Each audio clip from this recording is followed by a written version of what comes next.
마가복음 13장 한번 펴보십시오. 13장 28절부터 29절.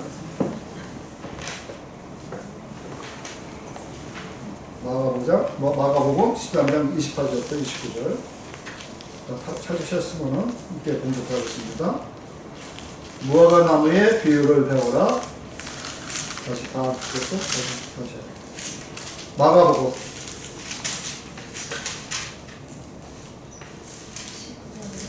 13장 28절부터 29절. 타순주하고 같이 공독하겠습니다. 무화과 나무의 비유를 배워라. 그 가지가 연하여지고 잎사귀를 내면 여름이 가까운 줄 아느니. 29절. 이와 같이 너희가 가까이 곧 문 앞에 이른 줄 알아. 또 한 절 또 보겠습니다. 데살로니 전서 4장 17절.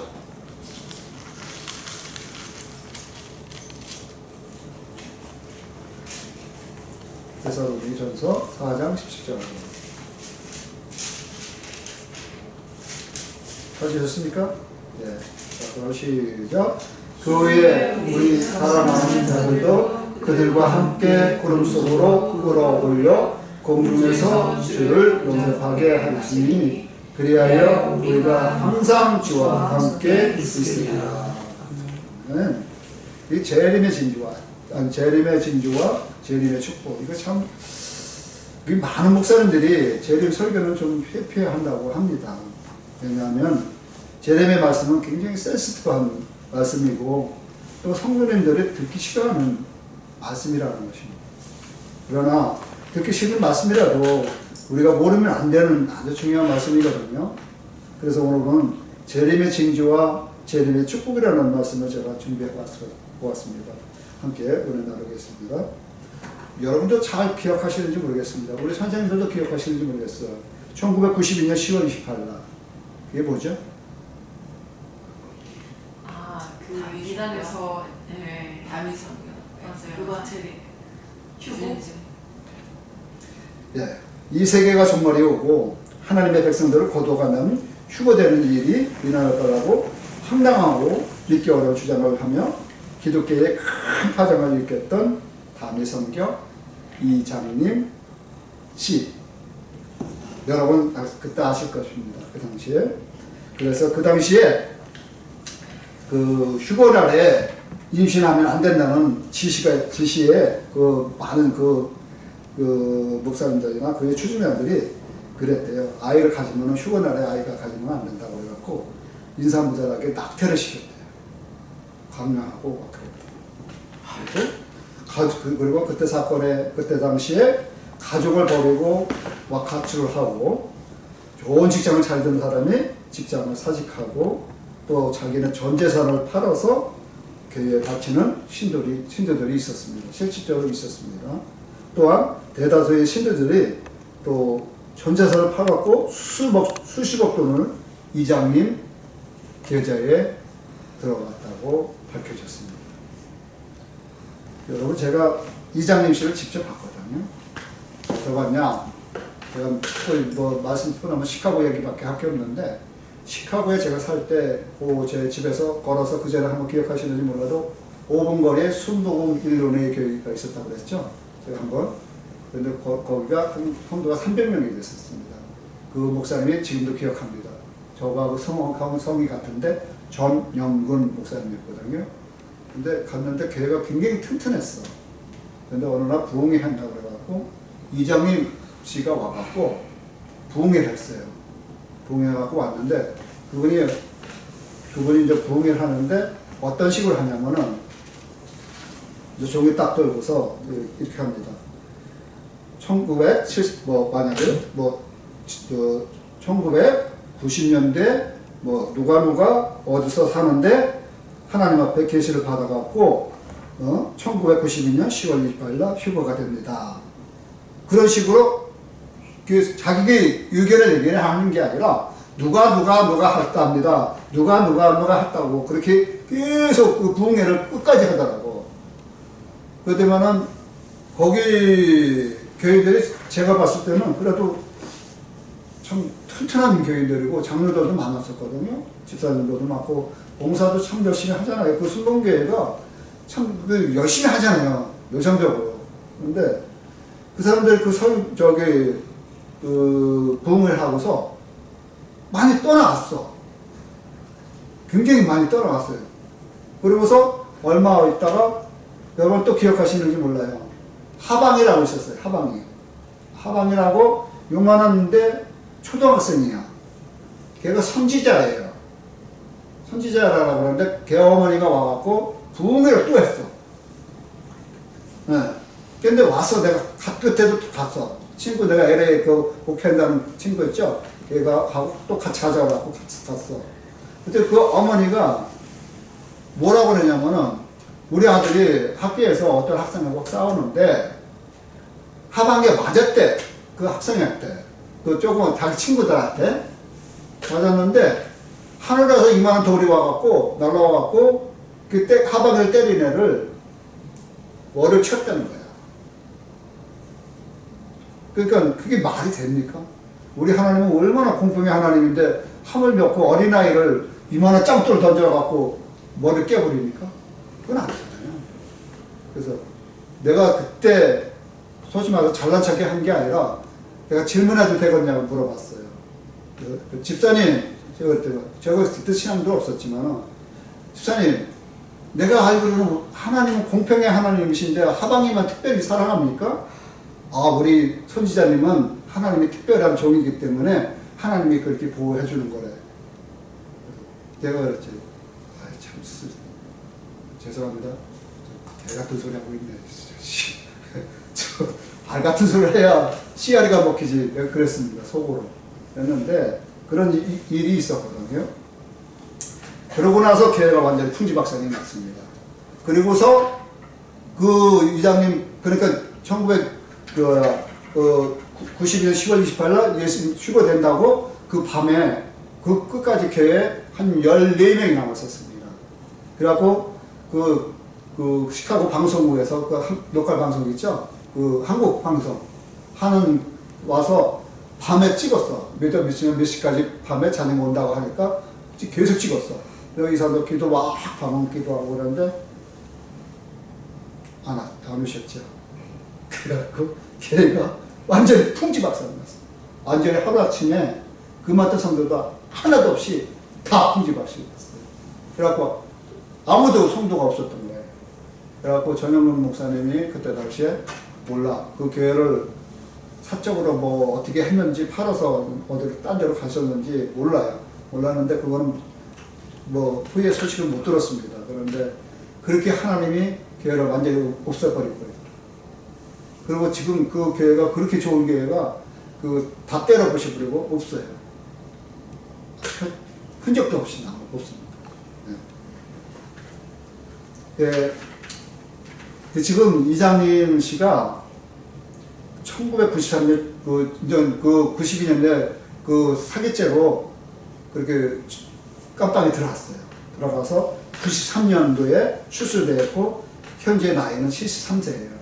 그래갖고 이름도 바꿨어요. 이답게로 개명하였어. 이장님이 아니라 이답게로 개명하고 서울 어디 새하늘교회에서 개척을 해서 목회를 한다고 합니다. 지금 현재 근황이. 그런데 그런 사람이 있었습니다. 근데 이렇게 지금 마지막 때에 이렇게 그 거짓 선지자가 너무 많다는 거예요. 지금 현재. 오늘 본문 마가복음 13장 28절 29절에 보면 무화과 나무의 비유를 배워라. 그 가지가 연하여지고 잎사귀로 여름이 가까운 줄 아느니 이와 같이 너희가 이런 일이 일어나는 것을 보거든 인자가 가까이 곧 문 앞에 이른 줄 알아. 그렇게 분명히 성경에 나왔거든요. 성경을 벗어난 건 다 이단입니다. 다 성경을 벗어난 건 사단이고 성경 안에서 말씀하신 분은 진리입니다. 그렇지만 우리나라에서도 그렇지만 팔레스타인에서는 가을철이 되면 이 무화과 나무 잎사귀가 낙엽이 떨어지죠. 그리고 이듬해 되면 봄이 되면 다시 꽃과 열매를 맺습니다. 그리고 이때가 되면 무화과 나무 잎사귀에 물이 올라 그 잎사귀가 말랑말랑하게 부드러워지지만은 그 여름이 가까운 것으로 생각한다고 합니다. 예수는 이런 당시 풍습을 통해 재림에 대한 교훈을 우리에게 주셨습니다. 즉 사람들이 자연현상을 통해 계절과 시대를 짐작하듯이 그리스도의 재림도 여러 징조를 통해 미리미리 짐작하고 준비할 수 있다는 것입니다. 어릴 적 저는 시골에서 살았거든요. 중학교 때까지 살아서 서울로 유학 갔는데, 유학 가서 공부했지만, 어릴 때 그래서 시골에서 조금 농사를 지었습니다. 그래서 저 가을 되면 저희가 콩농사를 합니다. 콩농사를 하면은 가을 되면 저 그 콩을 수확을 하려고 콩을 뽑아요. 그러면 어떤 해에는 이 콩뿌리가 깊이 박혀 있습니다. 어떤 해. 그래갖고 뽑기가 너무 어려워. 그러면 어른들이 그런다고. 이제, 올겨울은 유난히 춥려나 보다. 왜냐하면 그 땅으로 깊이 박았기 때문에 그렇게 짐작을 합니다. 콩뿌리를, 콩나무가 땅속으로 깊이 박으면 올겨울은 좀 춥 거다. 그러면 그 어른들이 그렇게 말씀하시잖아요. 제가 경험으로는 그 해 겨울에는 여지없이 추워요. 그래서 이 자연의 이치라는 것이 전혀 무시할 수 있는 게 아니구나. 저는 어렸을 때 그렇게 생각했거든요. 네. 이와 같이 예수님의 재림 전에도 징조들이 있다는 것이 성경은 말해주고 있는 것입니다. 그래서 오늘 몇 가지 징조에 대한 말씀을 나누려고 합니다. 첫째는 종교적 징조. 이거는 요한일서 2장 18절에 보면은 거짓 진리가 남부한다는 것입니다. 종말이 되고 재림 때가 임박하면은 도처에서 거짓 선지자들이 출현하고 거짓 진리가 남부한다는 것입니다. 사도 요한은 마지막 날에 거짓 선교사들이 나타나게 된다고 하였습니다. 이 거짓 교사들은 특징은 한마디로 거짓말을 하여 진리를 부인하고 예수 그리스도를 대적하는 것입니다. 그리스도 이후 오늘날까지 인류 역사 가운데 많은 이단들과 거짓 선교들이 많이 출현했습니다. 하지만 종말에는 이런 거짓 교사들이 대대적으로 출현한다고 합니다. 그래서 복음의 진리를 부인하고 말들을 특별히 예수 그리스도의 십자가 보속 사역을 왜곡하는 것이라고 합니다. 신앙가고는 자칭 그리스도 하는 이단들이 많이 나타납니다. 우리는 이런 현상을 지금도 우리는 매스컴을 통해서 정말 많이 듣죠. 예. 제가 한번 한국에 어떤 사람이 있는지 한번 잘 들어보십시오. 박대선 씨. 전도관 창시자이죠. 이 사람은 자신의 말세의 구세주, 하나님이라고 주장을 하는 사람입니다. 이 사람은. 문선명, 통일교 창시자이며 예수의 사명을 자신이 이어받았다고 주장했던 사람입니다. 지금은 고인이 됐지만은, 조일성, 자신이 하나님이고 예수님이라고 주장하는 사람입니다. 정명석, JMS 기독교 복음 선교자죠. 그 사람이 창시자죠. 스스로 메시아라고 주장합니다. 이 정명석이라는 건 이렇게 여러분 엄청 많이 매스컴에서 들었을 거예요. 자기가 교주 와갖고 정말 많은 사람들을 재산을 갈취하고 또 성적으로 너무 갈취하고 그런 사람이거든요. 네. 이만희, 실천지 예수교 증거장막 성전 총회장이죠. 예수의 대언자며 구원자 역할을 주장했던 사람이고요. 허경영, 지금도 있는 사람입니다. 옛날에 국회의원까지 출마했던 사람입니다. 허경영. 지금도 또 구속이 됐다고 하는데 이 사람이 한공이라고 경기도 양주 장면에 복합당지를 어마어마하게 크고 계셨습니다. 하늘공이라고. 그래갖고 종교를 활동을 하고 있는데 각종 비리를 저지르고 있는답니다. 이 허경영이 만든 이런 패가 있어요. 내가 이것이 알고 싶은가? 거기서 잠깐 내가 봤어요. 유튜브에. 봤는데 허경영이가 인정한 표가 하나 요만한 건데 1억이에요. 그 1억짜리를 사면은 누구든지 천국을 갈 수 있는 거야. 그러니까 허경영 하나님이 그거를 허락한 거야. 그래갖고 그 하늘궁이라는 그 어마어마한 궁을, 그 단지를 운영하는 거야. 그런 돈을 칼체해갖고. 이것뿐이 아니에요.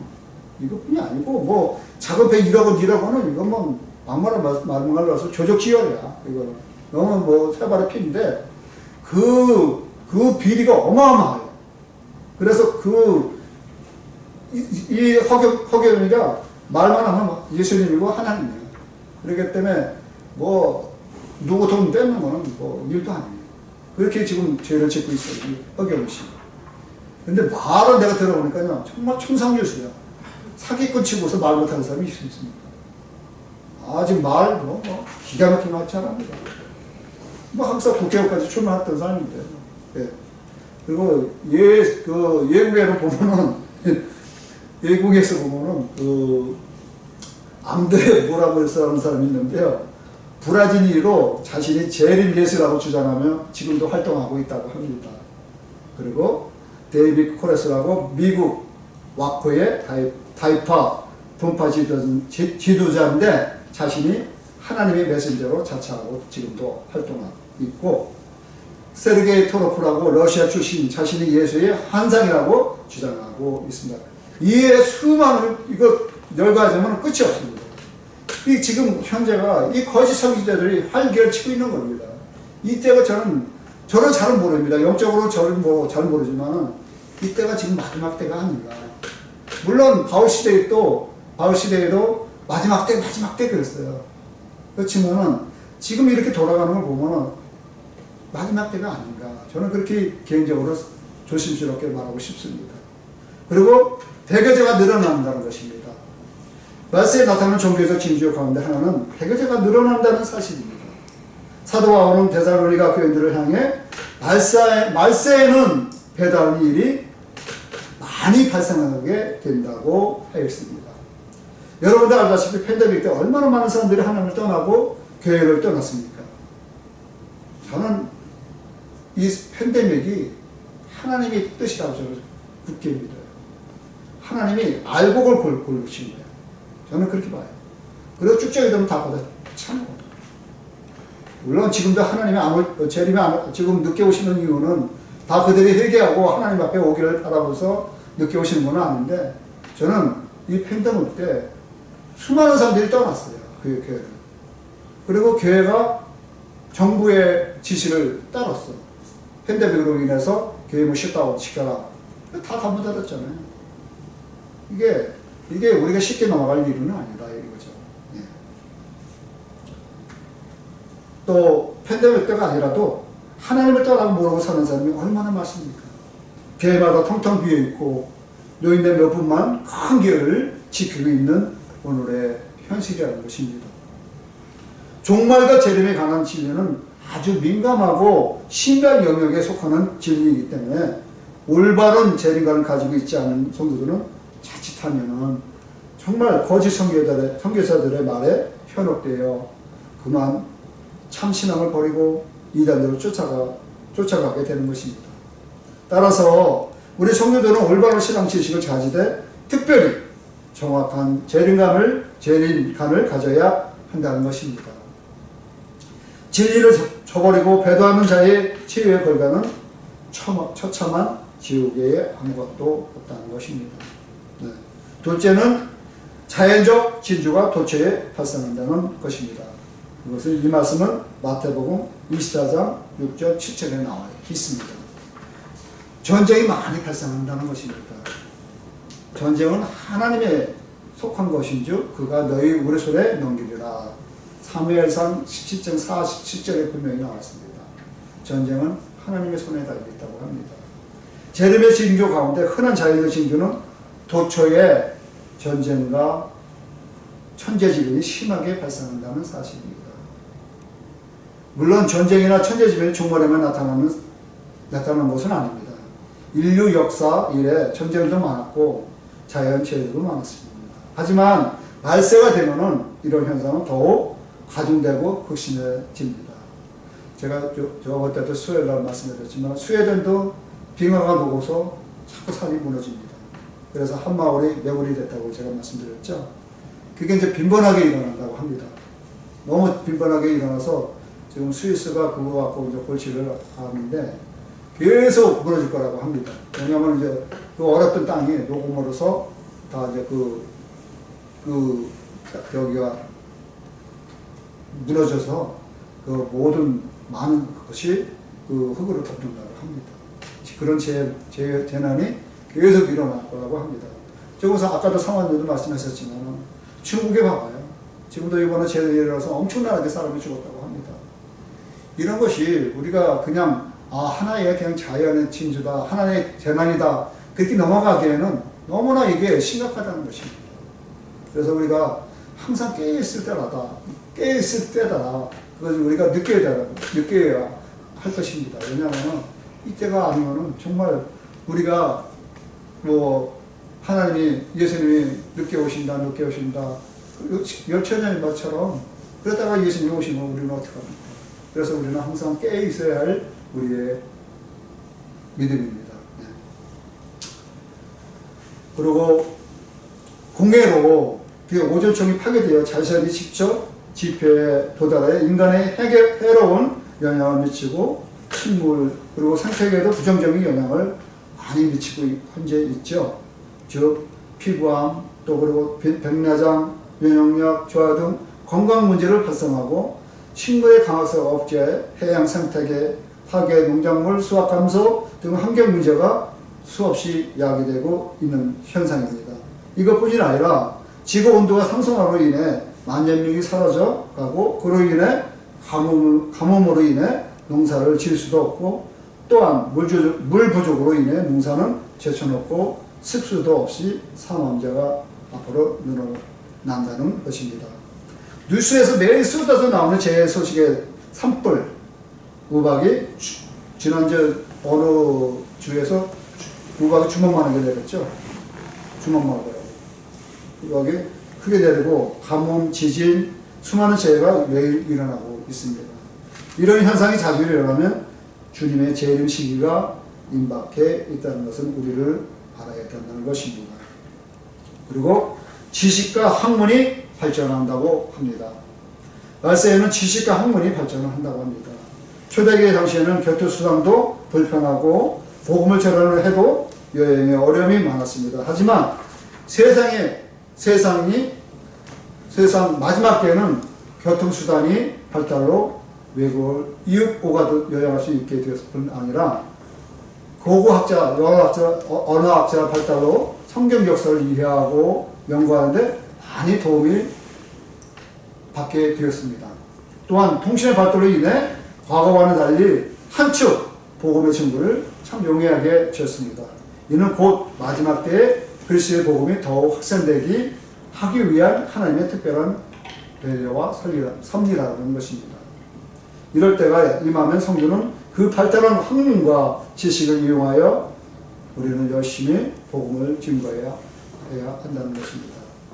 발달한 기술 문명으로 일신상의 유익만을 우리가 추구하고 심지어 이를 타락의 방편으로 삼는 학교는 지혜와 재능을 주시는 문명의 발전을 가져오게 해주신 하나님의 거룩한 뜻과 섭리를 저버리는 무서운 죄악임을 우리는 알아야 된다는 것입니다. 세 번째는 윤리적 징조. 마태복음 24장 12절에 나와 있습니다. 도덕의식이 결여를 드릴 수 있습니다. 말세에 나타나는 현상 중 하나로 윤리의식이 결여를 드릴 수 있습니다. 말세가 되면 인간 사회는 모든 질서가 무너지고 사랑이 식어집니다. 가정에서는 부모에 대한 공경도 형제 간의 우애도 사라집니다. 그래서 자식이 부모를 죽이는 사례가 번번이 일어나고 또한 이웃 가정의 파괴 현상이 생겨난다는 것입니다. 남의 아내를 취하고 남의 남편과 부끄러움 없이 함께 합니다. 제가 몇 년 전에 한국에 갔더니면은 저희 동창들이 이제 제가 나간다 그러면 카톡방이 있습니다. 동창 카톡방이 있는데 제가 나가면 이제 올립니다. 저 미달 며칠 나온다 그러면서 이제 모임을 갖습니다. 가면은 그 친구들 말을 들어보면은 참 한국도 소돔과 고모라가 정말 같아요. 왜냐면은 제가 4년 전이구나. 벌써 4년 됐는데 한국 나가면은 제 나이 또래나 우리 박식사님 나이 또래나 우리 결혼한 사람들이 다 결혼한 사람들이 자기 부인 두고 자기 남편 두고 다 애인이 다 있습니다. 애인이 없으면 바보래, 병신이래. 거기서는 그런 현상이 한국에 일어나고 있습니다.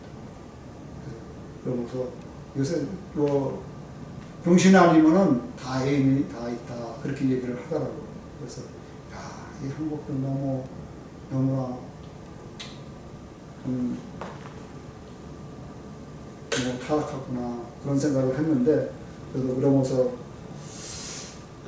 많이 실망하고 또 친구들도 이렇게 보니까 너무 좀 무지사한 생활을 보고 그런 거 보고 또 무지사한 세속적인 또 쾌락적인 생각을 하는 거 보고서 그때 생각을 못했었는데 그때 가서는 참 이 친구들하고는 좀 못 어울리겠구나. 너무 안 맞아요. 그래서 제가 지금은 그 친구들하고 잘 연락은 안 하고 있는데 좀 슬픕니다.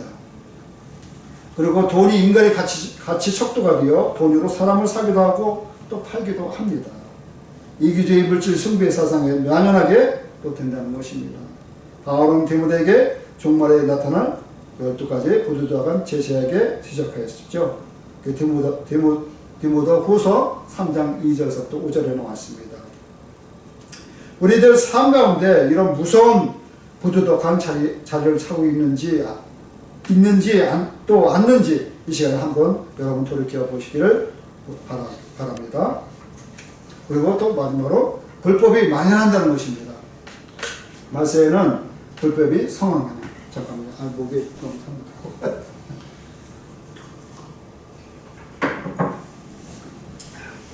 말세에는 불법이 너무나 성행합니다. 문제는 사람들이 이 불법을 행하면서도 죄의식이 없다는 점입니다. 물론 과거도 불법은 분명히 있었습니다. 하지만 과거의 불법이 부득이하고 마지못한 환경에서 발생했다면 말세에는 불법이 좋아서 범죄한다는 것입니다.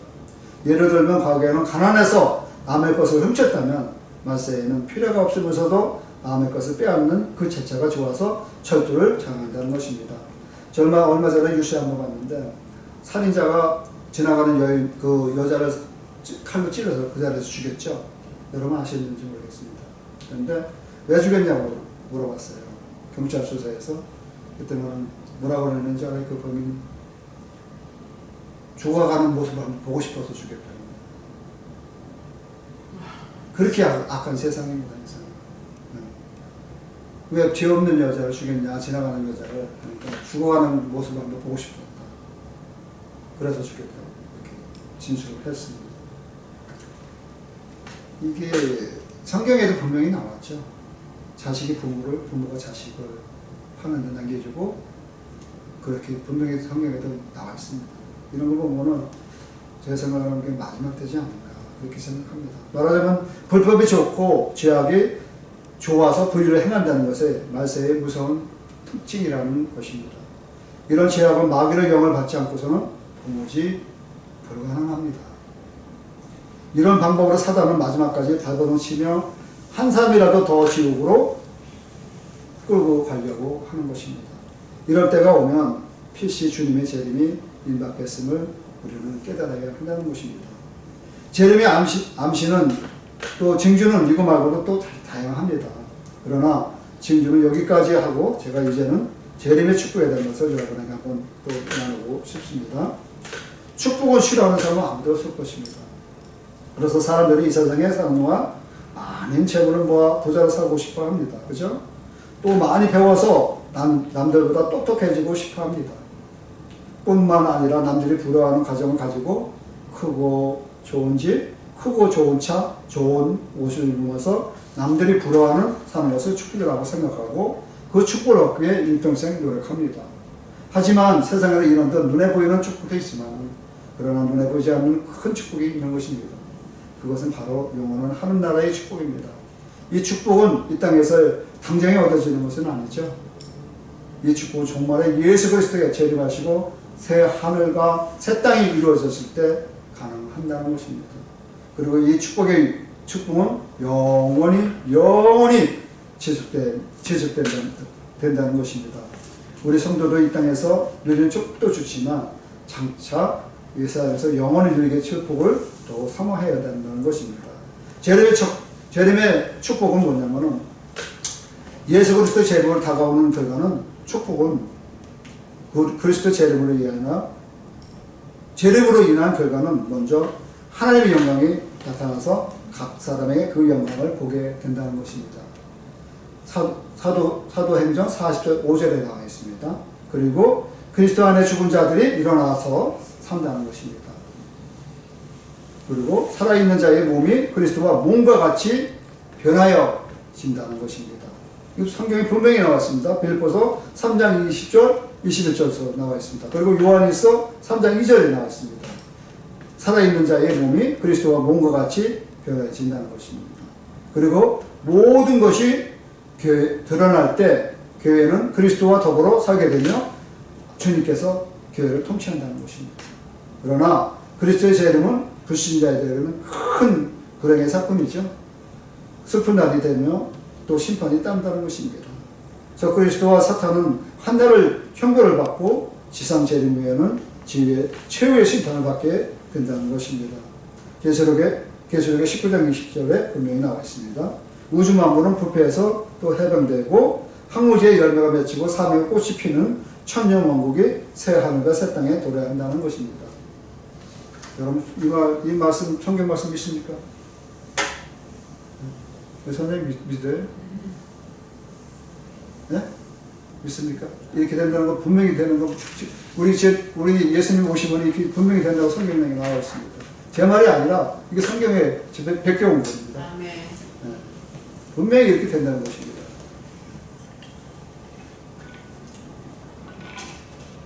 그리고 재림으로 우리가 받는 축복은 무엇인가 하면 예수님을 직접 만나는 가장 큰 축복으로 주님을 직접 육체적으로 만나 뵙고 부활하신 주님처럼 우리 몸이 변화된다는 것입니다. 그리고 사별했던 가족과 친지를 만나는 축복으로 주님이 다시 오실 때 우리는 그들과 다시 만나는 기쁨의 지혜를 누리게 된다는 것입니다. 이것도 분명히 데살로니 전서 4장 14절에 나와 있습니다. 우리 불의한 것은 구원이 완성되는 축복으로 흠없는 주님의 형상으로 그대로 담는 것입니다. 주님의 거룩하심과 같이 거룩하시며 병들고 연약했던 몸이 처음 하나님이 창조하신 온전한 몸으로 회복된다는 것입니다. 또한 마귀와 죄와 사망의 영원히 이별하는 축복으로 더 이상 마귀의 해방과 유혹이 없는 세상에서 우리는 살게 된다는 것입니다. 재림의 날은 이 세상의 모든 감옥과 병원, 전쟁과 사망이 완전히 사라지는 위대한 날이라는 것입니다. 이날 우리는 영원한 부를 누리게 된다는 것입니다. 네, 이렇게 한번 제가 준비를 해봤습니다. 오늘 이렇게 간단하게 좀 시간이 없어서 많이 준비를 못했습니다. 이렇게 한번 준비했는데 어떻게 여러분에게 많이 도움이 됐는지 모르겠습니다. 우리가 이 세상 살면서 정말 깨어 있어야 할 때이거든요. 그래서 정말 여러분 삶 속에 항상 하나님 앞에 깨어 있어서 하나님 앞에 기도하시고 또 하나님 앞 오실 준비하는 여러분의 삶이 되기를 간절히 축원합니다. 네? 네. 그래서 이 세상은 잠시 왔다 잠시 가는 세상이거든요. 우리는 안개 같은 인생이라고 했는데 제가 하나님을 만나고 나서 저는 그전에도 제가 제 나름대로 인생의 목표가 있었거든요. 돈 많이 벌어서 큰 차, 좋은 집 그런 걸 다 그러고 뭐 여행, 세계 여행 다 그렇게 꿈꾸고 살았거든요. 근데 제가 하나님 이렇게 사역하고 나서 여러분이 믿든지 안 믿든지 상관없습니다. 세상 욕심이 다 사그러졌어요. 뭐 돈 욕심도 없고 그리고 세상의 쾌락도 전혀 뭐 관심 없고, 뭐 큰 차, 큰 집, 이번에 어느 친구가 저기 샌말로에서 거기서 집 250만 불 주고 샀다고 그러더라고요. 샌말로에. 그 저 같으면 부러웠고 배가 아팠었는데 하나 안 부럽고 하나도 안 부럽고 아무것도 없더라고요. 그래서 야, 내가 좀 많이 세상적으로는 많이 성숙해졌구나. 옛날 같으면 굉장히 배가 아프고 아이씨 나도 저런 집에서 살아야 되는데 그런데 샌말로가 거기 집이 크잖아요. 엄청 크고 단지가 크잖아요. 이 집이 엄청나게 좋은 것 같더라고요. 그래서 6,000스퀘어피트인데 너무 좋다고 그러면서 그런데 하나도 안 벌었습니다. 하나도 안 벌었고 그리고 돈 누가 잘한다고 그러잖아요. 하나도 안 벌었습니다. 진짜. 이건 진짜 내가 제 마음을 진짜 거짓말 없이 얘기를 하는 겁니다. 그리고 세상적 쾌락 관심 없습니다. 좀 더 제가 하나님 앞에 좀 더 저는 하나님 앞에 인정받고 싶고 하나님 앞에 칭찬받는 게 제에게 목표입니다. 그리고 제 삶에 있어서 단 한 영혼이라도 제 능력이 허락하는 한에 하나님께 인도하는 게 제 삶의 목표거든요. 그래서 기도하고 있습니다. 여러분도 생각하시면 기도 부탁드립니다. 그래서 잠깐 기도하고 여기서 우리 주기도문을 하고 보여드리도록 하겠습니다. 사랑의 하나님 감사합니다. 오늘도 이 부족한 종이 감히 하나님의 재림과 재림의 징조와 재림의 축복이라는 말씀을 전하였습니다. 참 아버지 어설프게 전하였습니다. 그러나 성령님 그들 듣는 자의 모든 마음속에 성령께서 그 말씀을 정리해 주시고 그 성령께서 그 마음속에 성령께서 더 많은 것을 가르쳐 주셔서 우리가 이 마지막 때 준비할 수 있는 믿음을 허락하여 주시옵소서. 그래서 오늘 밤이라도 우리 예수님이 오신다면 우리가 오늘 밤이라도 구원을 받을 수 있는 그런 믿음으로 살게 하여 주시옵소서. 그래서 우리가 늘 깨어 있어서 주님을 바라보며 매일매일 삶 속에 주님과 동행하며 살아갈 수 있는 귀한 삶이 될 수 있도록 저희 삶을 축복하여 주시옵소서. 이 모든 것을 우리 주 예수 그리스도의 이름으로 기도드렸습니다. 아멘. 하늘에 계신 우리 아버지여, 이름이 거룩히 여김을 받으시며 나라가 임하시며 뜻이 하늘에서 이룬 것 같이 땅에서도 이루어지이다. 오늘 우리에게 이러한 양식을 주시옵고 우리가 우리에게 죄진 자를 사하여 준 것 같이 우리 죄를 사하여 주옵고 우리를 시험에 들게 하지 마옵시고 다만 악에서 건너셔서 나라와 권세와 영광이 아버지께 영원히 쌓옵나이다. 아멘. 감사합니다.